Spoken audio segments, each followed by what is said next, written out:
તો મિત્રો આપણે હવે ખરીદી જ બીજી કરીને આપણે હવે આવી ગયા છે કોકરિયામાં ફરવામાં કાપી ગયા છે. તમે જોઈ શકો છો એન્ટ્રી.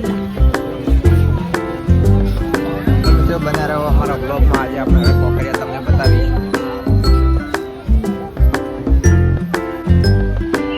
તો મિત્રો આપણે હવે ટિકિટ બીજી લઈને આપણે કોકરિયાની અંદર એન્ટ્રી કરી દીધી છે. તમે જોઈ શકો છો કે આ કોકરિયાનો નજારો.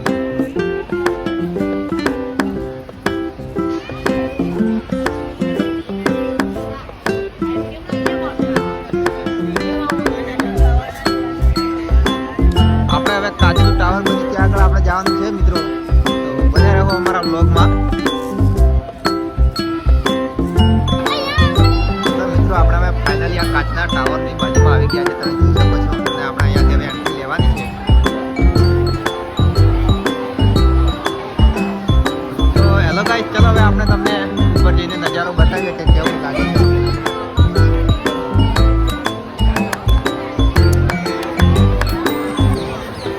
મિત્રો આપણે હવે એન્ટ્રી ફી 50 રૂપિયા આવીને આવી ગયા છે અહીંયા ટાવર આગળ. ટાવર છે અહીંયા અને આ ટાવર કેટલી છે તે પણ આપણે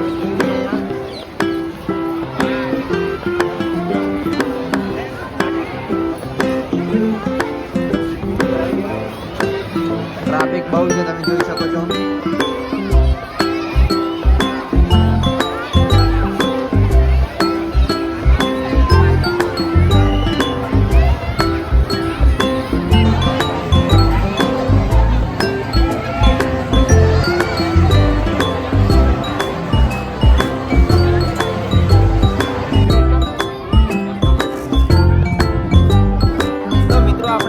અડધો કલાક લાઈનમાં ઉભા રહીને તમે જોઈ શકો છો કે આપણે ટાવર ઉપર આવી ગયા છીએ. અને તમે જોઈ શકો છો કે મિત્રો આ ટાવરનો નજારો.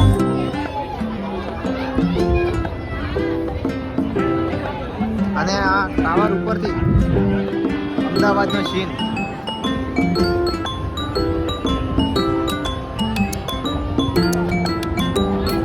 આ નીચે પબ્લિક ફરે છે, તમે જોઈ લો.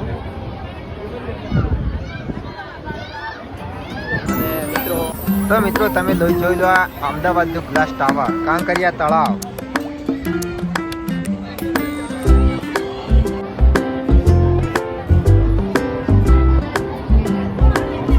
તમે જોઈ શકો છો કે આ તળાવનું લોકેશન.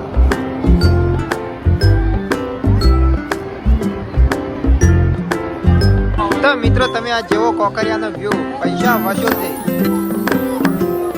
170 રૂપિયા ટિકિટ છે પણ ઉપર ફરવાના પૈસા વસૂલ છે. ઉપર 20 મિનિટ સુધી આપણને રહેવા દે છે. વિડીયો પણ બનાવવાનું પરમિશન આપે છે.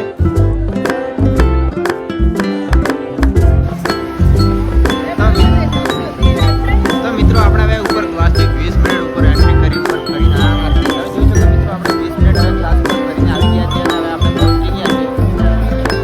મજા આવી ગઈ ઉપરથી ફરવાની, જોવાની. લાઈનમાં ફેરતી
આપણે હવે ઘરે. તો મિત્રો આપણે હવે ગીતા મંદિર બસ સ્ટેન્ડમાં આવી ગયા છીએ અને તમે જોઈ શકો છો કે બસ અહીંયા આપણે 8:30 વાગે બસ લાગશે ડીસાની. તો અહીંયાથી આપણે બસમાં બેસીશું ને નીકળી જઈશું ડીસા બાજુ. તો જય માતાજી મિત્રો, બન્યા રહો અમારા બ્લોગમાં.